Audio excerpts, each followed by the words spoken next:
no cafezinho de prosa, que é sempre um oferecimento do Gonçalves, eu trago Fernando Máximo, cirurgião geral, cantor e compositor. Não, isso aí é outra história, isso aí é o irmão dele. E o nosso assunto: aumentam as cirurgias de pescoço em motociclistas causadas por acidentes com a linha de cerol. Roda a vinheta e eu recebo o Dr. Fernando Máximo com uma música que ele gosta muito. Roda aí. Cafezinho de prosa. Oferecimento Supermercado Gonçalves. Barato todo dia. Você tá com moral, só que não resta aí. Você tá indo pra onde, hein? Resta aí. E esse é cantor, o resto é todo mundo normal. Você é o normal da família, né? Boa noite, doutor Fernando. Esse é o Cauã. Boa noite, Léo. Boa noite a todos. Também não sou normal, sou médico, né? Médico também não é normal. É, médico tem isso, né? Médico tem esse negócio de não para numa determinada hora, pega aquele sujeito ali, vamos dar um jeito nele, né? Vamos operar. Que é o que você fez com o Antônio. É, o seu Antônio, realmente. Mas e o Kleber e Cauã, como é que vai a dupla? Aproveitar aqui pra gente dar um alô pro pessoal que deve estar com saudade deles aí. Então, graças a Deus a dupla tá indo muito bem, Léo, né? Feito bastante shows. Fernando é irmão do Cauã, viu, gente? Cauã da dupla Kleber e Cauã. Então, tem feito bastante shows no Brasil inteiro, né? Essa semana eles estavam fazendo alguns shows em Goiás. Tiveram semana retrasada na exposição de Vilhena, na Expoville. Temos algumas outras. Me contactaram essa semana querendo um show pra Cacoal. O pessoal aqui em Rondônia me liga. Legal. Né? Liga pra você. Liga pra mim. Eu tô operando, o pessoal liga, quero um show do Kleber e Cauã. Legal. Me diz uma, e a carreira tá bem, tá? Tá bem. Fazem shows do Rio Grande do Sul ao Pará, no país inteiro. Né? Agenda cheia, graças a Deus. Né? Você nunca teve vontade, não? Rapaz, vontade Fernando? Até tive, mas saber cantar completamente desafinado. Só ele? Ele e minha irmã também canta. Só que minha irmã é policial federal, também não quis mais cantar. Tá só sendo policial. Bota o pessoal pra cantar, que é outra história, né? Canta de outro jeito. Aí é outra história. Doutor Fernando, a gente estava vendo ali agora a respeito de mapa da violência no Brasil, e é lógico, todo mundo que vem aqui, a gente termina conversando a respeito de um tema específico que nós vamos tratar aqui, que é as cirurgias, por causa dessa bendita linha de cerol. Mas você é uma pessoa que nasceu em Séries, lá no Goiás. No Goiás também vocês já viram, no Goiás, né? É assim que a gente fala. Lá no Goiás a gente tem muito esse negócio, lá no Brasil de uma forma geral, nesse Brasil interiorano, a gente vê que essa briga por terra, e a gente está vendo aí uma disputa que ocorre aqui no Vale do Jamari, em Buriti, tal, não sei o quê. Às vezes a gente diz, não, mas ali foi uma questão de ciúme. Não, mas o ciúme também tem alguma coisa antes que já vem por trás, né? Com certeza, isso é muito cultural, né? O brasileiro é assim, né? De um modo geral. Né? Você estava falando sobre educação, sobre cultura, e eu estava lembrando de um fato que ocorreu esse ano, de 2014, na Alemanha. Um jogador chamado Aaron Hunt, que é de um time alemão, sofreu um pênalti e ele foi lá e falou pro juiz, olha, não foi pênalti, eu caí sozinho, o juiz deu o pênalti. Ele caiu, tropeçou, o juiz deu o pênalti, ele foi lá e falou, olha, não foi pênalti. E os adversários dele aplaudiram. E no final foram entrevistar, mas e aí, você não queria aquele pênalti? Isso foi esse ano, em março de 2014. Você não queria aquele pênalti? Eu falei, eu queria, eu precisava do pênalti, eu precisava fazer o gol, meu time precisava ganhar. Mas como é que eu ia explicar isso para as crianças do meu país? Coisa, né? Isso não foi divulgado na mídia, a mídia não mostrou isso. 30 dias depois, teve um problema lá, o Flamengo ganhou um jogo, parece que teve um gol de forma errada e tal, e o goleiro do Flamengo pega e fala assim, roubado é mais gostoso. 30 dias depois que o Aron tinha feito isso lá na Alemanha. Então isso é cultural, né? O brasileiro Vou lembrar aqui, apesar de eu não tenho nada contra a Argentina, nada, eu gosto muito da Argentina de uma forma geral, mas La Mano de Dios, do Maradona, um gol de mão, pelo amor de Deus, aqui não é o épico da safadeza, da malandragem, da picaretagem, né? Uma pena. E se tem essa malandragem no futebol, acaba tendo a malandragem na política, acaba tendo o jeitinho brasileiro, acaba tendo uma série de coisas, isso é cultural. E voltando a que você estava falando sobre violência, né, o brasileiro é muito instintivo, às vezes, principalmente lá do interior de Goiás, interior do Nordeste, interior de Rondônia. O pessoal acaba brigando por qualquer coisa, dá uma facada no outro, dá um tiro por coisa à toa. Eu estava vendo Isso é falta de educação, não é? Falta de educação, falta de cultura, né? A Suíça, por exemplo, é um país onde o porte de arma de fogo é liberado. Qualquer cidadão pode comprar e portar arma de fogo a qualquer momento. E a violência é zero. Por quê? Cultura. Todo mundo tem sua arma, anda com a arma. Quem quer andar, não tem problema nenhum, não é proibido andar com a arma. E não tem violência, é cultural. Né? Então, assim, imagina se no Brasil você liberasse para qualquer pessoa ter porte de arma. Não, a gente, sem liberar qualquer pessoa já tem, você imagina como é que ia ficar esse negócio, né? O cara aí não podia nem chegar junto dele, porque o cara tem uma arma, uma AK-47, que é uma arma de guerra, e manda dourar e coloca lá no Facebook. Pelo amor de Deus, rapaz, é um absurdo que a gente não entende mais. Eu não sei onde a gente vai parar com isso não, mas a gente só vai dar jeito no Brasil via educação. É pela educação que as coisas se modificam. Você que é menino do interior lá de Ceres e que teve a oportunidade de ter uma educação diferenciada, de hoje ser um médico, sabe exatamente o que eu estou falando, porque tem muitos meninos que foram meninos com você ali, da mesma rua, da mesma escola, que não conseguiram ir para frente, né?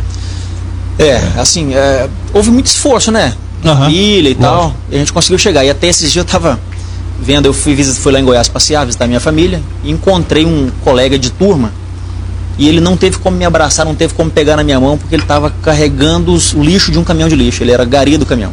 E eu tive uma infância muito difícil, infância pobre, né? Engraxei sapato na rua, vendi picolé. A gente, graças a Deus, conseguiu vencer, né? Com honestidade, com muito trabalho. Meus pais são professores de escola pública do interior de Goiás. Barato. Então, a vida muito ralada, difícil.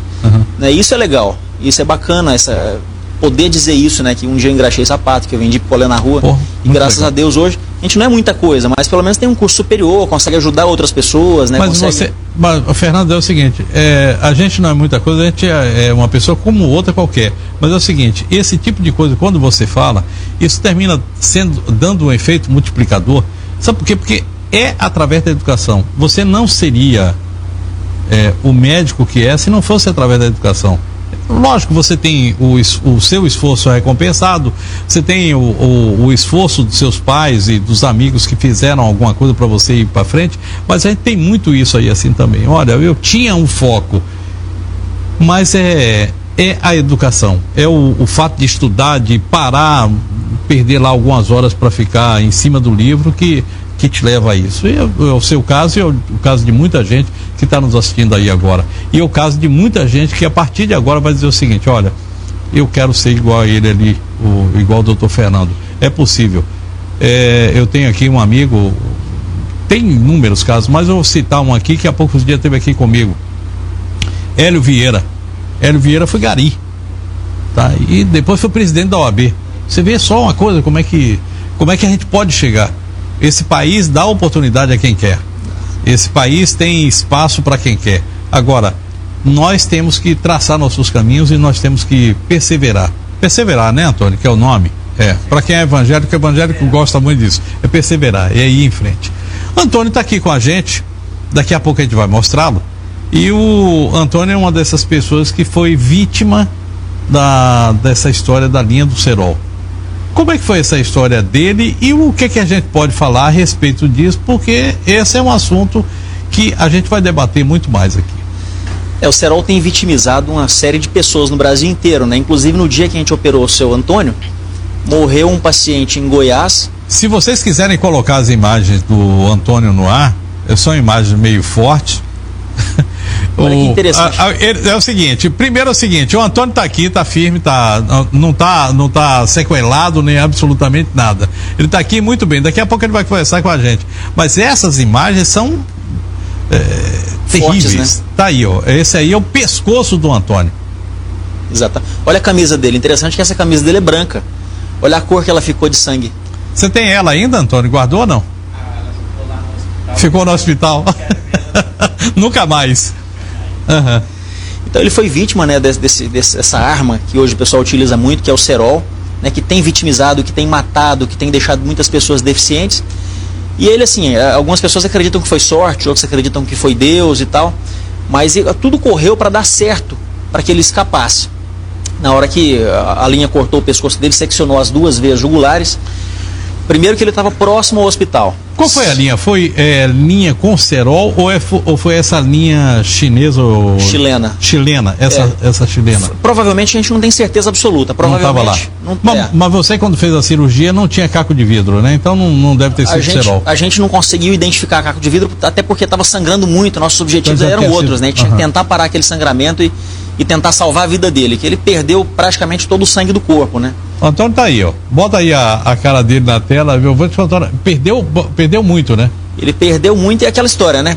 tudo encaminhou para dar certo para ele estar vivo, porque estava perto do hospital, a pessoa que socorreu ele no momento colocou uma camisa ali sobre o pescoço, fez uma compressão, ele foi levado rápido para o pronto-socorro, chegou no Hospital João Paulo num sábado, e a gente sabe que o Hospital João Paulo, sábado, é muito movimentado. Naquele exato momento a gente estava disponível, a gente não estava operando ninguém, não estava atendendo nenhum outro paciente grave, então tudo cooperou para que ele realmente estivesse vivo aqui hoje.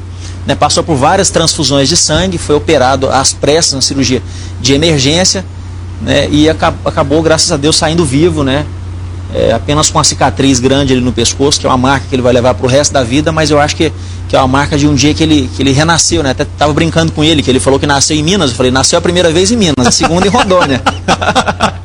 Tá fazendo 30 dias hoje. Passa o microfone pro Antônio aí, porque eu vou aproveitar, vou conversar com ele. Antônio, boa noite. Que prazer ter você aqui. Boa Tem uma noite, luzinha verde aí acesa, né? Então o microfone tá aceso. Prazer é todo meu estar aqui. Eu queria estar aqui dando uma entrevista de outras coisas. Falando de outra coisa. Outra coisa. Uhum. Mas Deus propôs isso aqui, né? Estou aqui. Hoje o Antônio estava me dizendo que é o seguinte, que ele tinha muita vontade, ele assistiu o programa, né, telespectador, e que ele tinha vontade de um dia vir aqui para falar de alguma coisa. Pronto, tá tendo a oportunidade hoje. Antônio, onde é que foi o acidente e como é que foi? Você estava de moto, como é que foi essa história? Eu estava de moto. Eu tinha acabado de sair do meu trabalho, eu e minha esposa, né? Você trabalha onde? Ali no Bradesco, lá... Aquele carrinho, aquele famoso carrinho de água que eu disse, Almeida de coco, que teve no Bradesco com a Brasília. Água de coco. Água de coco. É que eu passo lá e de vez em quando pergunto para ele, a inflação já chegou? Ele disse, nos cocos ainda não. Verdade. Aí a gente tinha, no sábado a gente costuma ficar lá até 1h, 2h da tarde, né? E a gente acabou saindo, aí ela se adiantou, aí nós ficamos por ali... uma coisinha e outra, e ela pegou e saiu, ela foi embora, né, com a moto dela, e eu fiquei por ali conversando com um e outro ali, com os taxistas ali, bora pra casa, tranquilo, sossegado. Quando eu passo o trevo do Rock ali, naquela descidinha ali, após o trevo do Rock, quem vai ali pro Tucumanzal, naquela baixada ali, eu fui surpreendido. Foi assim, coisa rápida, assim, muito rápido. Você chegou a ver algum menino empinando a pipa? Nada, né? Não dá tempo, né? Nada. Não cheguei a ver. Quem estava empinando aquela pipa, ela devia estar assim, ele devia estar escondida em algum lugar. Porque na hora que ele sentiu que eu coloquei a mão assim, ele puxou. Aí, foi fatal. Ainda consegui aí andar uns 20 metros em cima da moto pedindo socorro. Socorro, não quero morrer aqui. Sabia que ia morrer ali. Uhum. Porque dificilmente alguém escapar. Mas Deus foi onipotente. Naquele momento apareceu alguém ali para me socorrer e foi tudo muito rápido. Foi assim, coisa rápida. Que você se lembra dessa hora? Porque tem uma hora que você praticamente apagou, né? Porque você ficou praticamente sem sangue. Ele perdeu quanto de sangue ali, doutor? Em torno de... Pelos sinais e sintomas que ele apresentava no atendimento, aproximadamente de 2,5 litros a 3. Não tem como a gente precisar isso, né? Exatamente. 2,5 litros a 3 de sangue, com o peso que ele tem. Qual é o peso dele? 70 quilos? 78. Hã? 78. 78 quilos. Isso. Ele tem em torno de 5 litros e pouquinho 5 litros. de sangue. Quer dizer, a metade do sangue dele já tinha ido embora. Com certeza ele perdeu mais da metade. Caramba! Bom, alguém foi lá e deu um procedimento, e eu queria falar a respeito desse assunto aqui com muito cuidado, porque é o seguinte, porque isso pode salvar vidas. Pode, com certeza. Eu queria que você explicasse aí. Eu estava falando, no dia que teve o problema com ele, aconteceu um outro caso em Anápolis, Goiás. Com as mesmas características, lesando as 2 vezes também. E a pessoa morreu porque ninguém teve a coragem de chegar perto e colocar uma camisa no pescoço e fazer uma compressão para diminuir aquele sangramento. Foi o que aconteceu com o seu Antônio. Né, teve uma pessoa que chegou, comprimiu o pescoço dele, acabou diminuindo um pouco o sangramento e ele conseguiu chegar vivo no pronto-socorro. E quando chega no pronto-socorro, se consegue chegar vivo, a chance é maior de escapar, com certeza, né? Porque aí você vai infundir sangue nele e vai entrar para operar, vai parar o sangramento ali. Então, o importante é conseguir chegar vivo no pronto-socorro e ter a disponibilidade de ter um cirurgião. Ele estava consciente quando chegou lá, não? Ele estava desorientado, mas ele estava acordado. Não, desorientado ele já é mesmo. Fala. Na hora que me aconteceu que saí gritando, como eu sou evangélico, se pedindo ao Espírito Santo, eu não queria morrer ali. Poderia até morrer, mas ele não queria, porque para mim estava tudo deserto. Amém. Aí de repente eu me enfraqueci e fui para outra dimensão. Muito gostoso, acho que não deveria nem ter voltado. Tá, muitas flores, muitas rosas. Mas aí, de repente, alguém me já colocou. Aí eu voltei a assistir um mototáxi colocando uma camisa aqui. Foi um mototaxista. Um mototaxista, inclusive muito meu amigo, e ele até no momento ele não apareceu mais lá para me dar um abraço. Como é que é o nome dele? Você sabe, não? Ele é conhecido como americano. Americano, um grande abraço. Olha, se você estiver nos assistindo aí, quiser dar um pulinho aqui, o Antônio vai querer te dar um abraço, já que você não apareceu ainda. Aí eu de repente eu voltei assim, aí fiquei assim. Aí alguém falou assim, não, ele tá vivo, vamos levar ele agora, não tem que esperar nada, vamos levar. Aí me colocaram dentro de uma caminhonete. Aí eu fui normal, olho assim, sentindo aquele cheiro, aquele sangue forte. Aí vi na hora que eu fui chegando, aí quando eu entrei, quando eu entrei, que eles foram me tirando assim, pra mim tinha uns 1000 médicos assim, de um lado e do outro assim. Sabe aquela passagem lá do Rio Vermelho, aqui, a água se abriu, eu senti aquilo ali, mas eu não falava. Aí perguntava pra mim, como é que é seu nome? Eu dizia Antônio. A partir daí não vi mais. Eu vi quando ele falou assim, traz sangue, que ele tá vivo. Foi só isso que eu vi, depois não vi mais. Traz sangue é porque tinha que colocar tinha que dar muito, irrigar bastante de sangue. Como ele perdeu muito sangue, tinha que repor rápido, né? Então, pedido do banco de sangue urgente. O sangue, eu achei interessante, até me emocionei um pouco aqui, ele falando, a gente está ouvindo o outro lado, né? A gente sabe o lado lá de dentro do pronto-socorro, né? Aquilo que a gente faz ali no dia a dia, mas a gente acabei de ouvir o outro lado, né? O sufoco que ele passou, o desespero lá na rua. Que você não vê, né? A gente não vê, não percebe isso. Até já percebi isso no passado, quando eu trabalhava no SAMU, né? Dei muito plantão no SAMU, então a gente via mais ou menos, mas esse relato do paciente, dessa forma como ele contou, a gente não tem muito acesso a isso, né? Eu achei... Estava vendo aqui os olhos lacrimejando, que eu achei extremamente interessante. Vou lhe perguntar uma coisa aqui que tem a ver com essa história do Antônio. Você falou o seguinte, que quando você tem um corte no pescoço, e isso é uma coisa normal com a linha o cerol, você vai lá e coloca uma camisa, abafa, quer dizer, aperta. Não tenha medo, porque a pessoa não vai morrer se você abafar. E tem uma coisa que ocorre muito, é que a pessoa fica respirando e o sangue fica saindo com mais velocidade. É preciso fazer isso mesmo com a camisa? Então, uma das melhores formas de separar um sangramento é fazendo a compressão direta, seja no braço, na perna. No pescoço tem que ter uma certa cautela, porque se você comprime as duas artérias carótidas, você impede o sangue de passar para o cérebro também. Se você aperta a traqueia, você impede impede o ar de passar para os pulmões.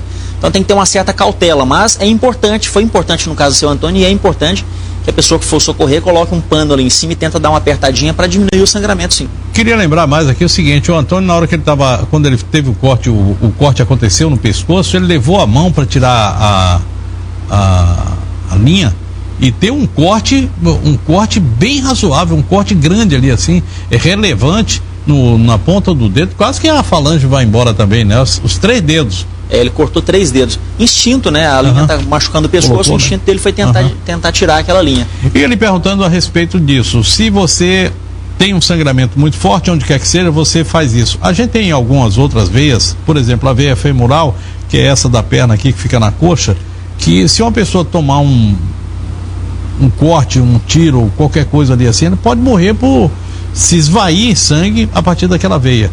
O procedimento é o mesmo também? É o mesmo procedimento, qualquer vaso. Mesma coisa, comprimir. É claro que quanto maior o vaso, maior vai ter que ser a força de compressão para poder parar esse sangramento. E correr, né?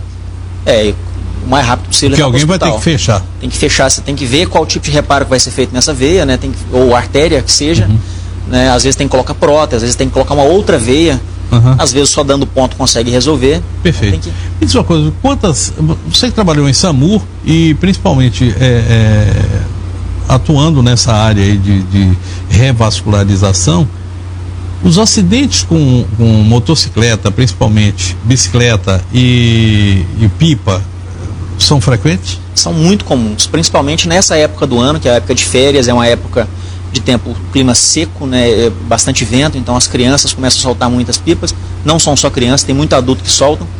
E o problema maior não é o fato de empinar o papagaio ou soltar pipa e tal, é o uso do cerol, né, e uma praga de uma tal linha chilena que estão utilizando agora, que graças a Deus não tem muito em Porto Velho, mas que tem danificado até helicópteros, né, helicóptero de São Paulo, helicóptero dos bombeiros. Então é muito complicado e pode vitimar muitas pessoas, né? Levar as pessoas a óbito, ficarem Você com está me sequelas. falando que teve uma criança que cortou os tendões, né? Os tendões de Aquiles. Eu atendi essa criança também. Já teve outra criança agora que um outro colega atendeu, me falou há cerca de 10 dias. Essa criança que eu atendi estava numa parada de ônibus e a linha caiu, se enroscou num carro, o carro foi levando a linha sem nem perceber. A linha passou, cortou os 2 tendões de Aquiles da criança. A criança naquele momento ficou com problemas, teve que ser operada várias vezes para não ficar deficiente. Nós estamos trazendo esse assunto aqui. Essa semana, ali no local onde eu moro, no bairro Santo Antônio, tem uma praça e nos finais de semana, sábado e domingos, o pessoal ia para lá, homem, mulher, criança, enfim, muita gente ficava ali soltando pipa. É até um espetáculo bonito no céu. Mas é o seguinte, é uma confusão para quem mora ali naquela área. E esse final de semana, a prefeitura esteve lá com a polícia militar, o batalhão de trânsito, enfim, fechou a praça, porque eu queria lembrar que existe uma lei, eu trouxe aqui o número dela, é a lei número 45, essa lei é de 12 de abril de 1995, ela foi sancionada pelo prefeito José Guedes, e que permite, ou melhor, disciplina aquilo que é utilizado, ou como se utilizar o local para soltar pipas, ou como se soltar pipas dentro da cidade. Menos de 100 metros da rede de energia elétrica, então não dá para ser numa rua, porque em toda rua você tem rede de energia elétrica. A lei, evidentemente, vem sendo descumprida lá na Praça Santo Antônio. Outro descumprimento da lei é a utilização e comercialização de materiais cortantes conhecidos como cerol. Tem gente que estava vendendo cerol aqui já na lata, pronto. Cerol nada mais é do que cola e vidro que você coloca para cortar a linha do outro. Uma bobagem que não tem mais tamanho, porque a parte mais bonita de empinar a pipa é você vê-la no céu e vê-la decair. É decair que se fala, né? Embiocar. Mas, enfim, gente, isso aqui pode matar e a gente precisa respeitar a lei.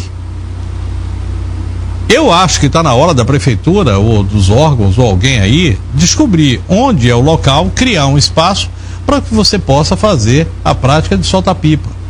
E enquanto você solta a pipa, vai gente lá para dar uma olhada para ver se tem cerol, se tem a tal da linha chilena, esse negócio todo. Porque não dá mais para conviver com isso. Quem tem cerca elétrica, como é o meu caso, semana passada tive que chamar o cara para consertar, porque o cara engatou lá e na hora que puxou a cerca elétrica foi embora, eu não estava em casa, começou a disparar, vai no celular, voltei para casa correndo para saber o que era, estava lá. Então, gente, nós precisamos respeitar a liberdade do outro, porque senão a nossa vai para onde? Senhor Antônio, isso foi um milagre, que Deus proteja sempre o senhor, é a lei do HB. Boa noite, gosto muito do programa, os assuntos abordados são muito bons. Núbia, aqui de Porto Velho. Obrigado a vocês que estão participando aí assim. Doutor, vamos falar um pouquinho mais a respeito dessa coisa da linha do cerol. Eu vou voltar a esse assunto, porque é o seguinte, o Antônio estava me lembrando ali o seguinte, algo tão importante quanto a gente ter cuidado. Bom, primeiro, quem anda de moto coloca aquela famosa antena. Eu não sei onde é que compra aquilo ali assim. Onde é, Antônio? Pode falar aí para mim. Autopé e peças de moto tem aquele para vender. Todas. Todas as lojas de moto e tal. Então tá lá, esse é um ponto. Segundo, essas linhas chamadas chilenas, elas estão atrapalhando a vida de motociclistas e de ciclistas, porque elas enrolam na catraca. E eu vou te contar um negócio, uma hora você pode sofrer um acidente, um corte na perna, que pode ser tão perigoso quanto o corte no pescoço. Se pegar uma artéria, pode, né? Sim, pode. A mesma coisa, uma artéria importante pode acontecer. Qualquer artéria ou veia importante do corpo pode sangrar bastante e levar esse indivíduo à morte, né? Então, a outra coisa é o seguinte, é que a gente vê normalmente as crianças com uma vara, um pedaço de bambu, coisa que valha, correndo. E criança é bicho meio que passarinho, né? Não repara para onde vai não. Sai voando por ali assim e de repente vem o carro e está no meio da rua. Interessante, a gente vê que pais, amigos, tios, adultos estão lá do lado dessas crianças e não cuidam. Pelo contrário, estão lá olhando para cima como se aquilo ali fosse a coisa mais importante do mundo. Mais ainda, a pipa pode causar prejuízos e danos à rede elétrica e pode matar por problemas de choque. Se estiver chovendo, estiver molhado, você pode tomar um choque e ir embora. Acho que pode. Pode, especialmente se estiver utilizando a linha chilena, que ela usa o pó de quartzo com alumínio, ou aquela linha que eles usam com a limalha de ferro, com o pó de ferro que o pessoal faz. Então pode transmitir corrente elétrica, pode morrer, principalmente com a linha chilena. Bom, gente, eu não sei, eu trouxe o Antônio aqui hoje, meu querido amigo, para a gente mostrar o que pode acontecer com um cidadão que, sem mais nem menos, de repente está ali e se atrapalha com o raio de uma pipa. Trouxe aqui o doutor Fernando, que fala a respeito dessa coisa de ser um caso frequente e que a gente parece que não liga muito pro assunto, né? E pode acontecer com qualquer um de nós.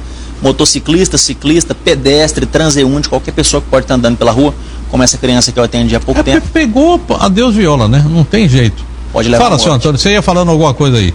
Eu ia fazer um agradecimento. Eu gostaria que os pais que estão vendo e nos ouvindo nesse momento, conscientizassem seus filhos, né?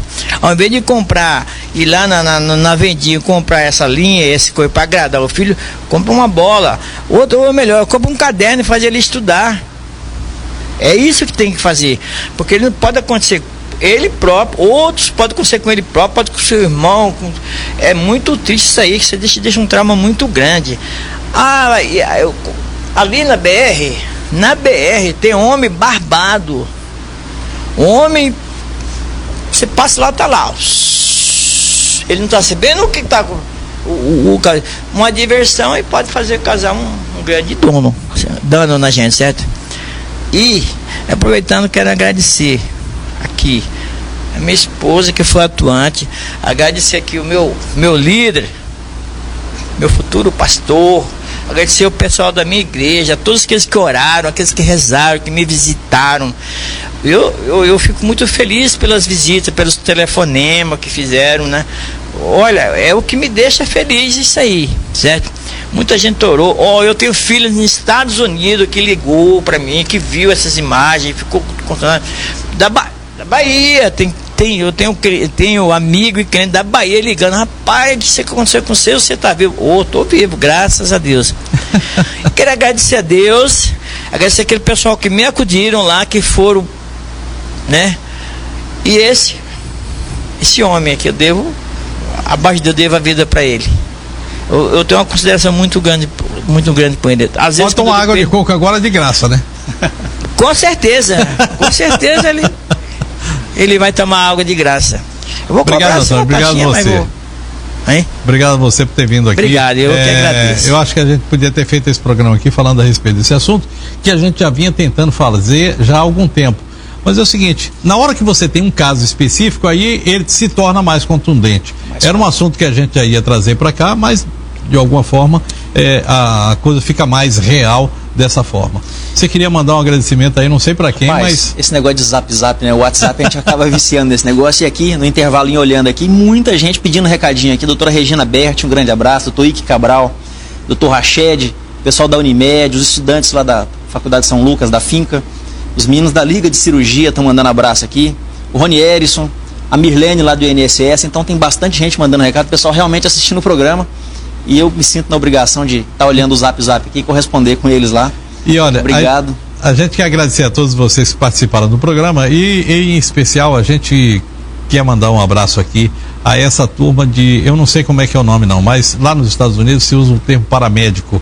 Os paramédicos e médicos que atuam no SAMU e no Corpo de Bombeiros. São pessoas que ajudam a salvar vidas, que tem essa responsabilidade de pegar o paciente, estabilizar e levar para o procedimento final, que é aquele lá. Eu sei que você já trabalhou no SAMU, o Albertinho também já trabalhou aqui, muita gente, e a gente sabe exatamente como é que é essa coisa. É uma corrida contra a vida o tempo todo. Aproveitar para dizer o seguinte: quando você vê um carro do SAMU ou do Corpo de Bombeiros na rua, uma ambulância, eles estão com a sirene aberta e correndo, não é porque esteja com alguém lá dentro, não é porque está correndo para chegar no local onde aquela pessoa precisa. Então, por favor, saia da frente, abra espaço, porque é isso que a gente precisa, um trânsito também organizado. Dia desse a gente vai trazer esse assunto de trânsito aqui novamente, porque eu vou te contar um negócio.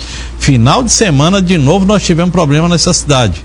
E a gente precisa ter educação no trânsito. Obrigado, doutor Fernando Máximo. Léo. O homem o irmão do Cauã. Eu que agradeço pela oportunidade.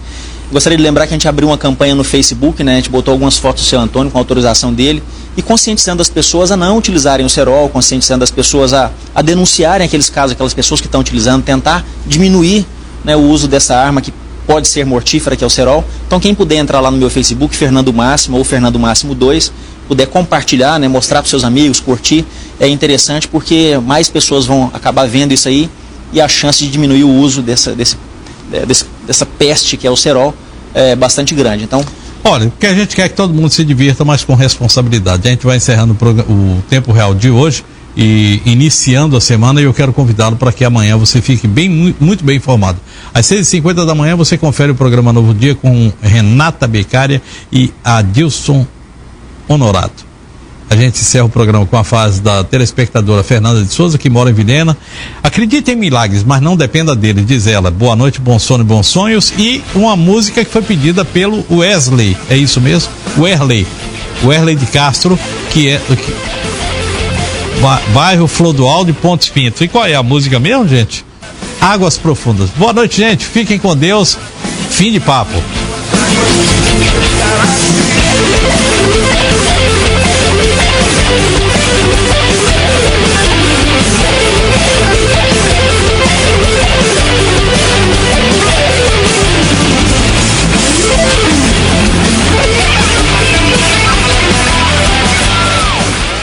Tempo Real.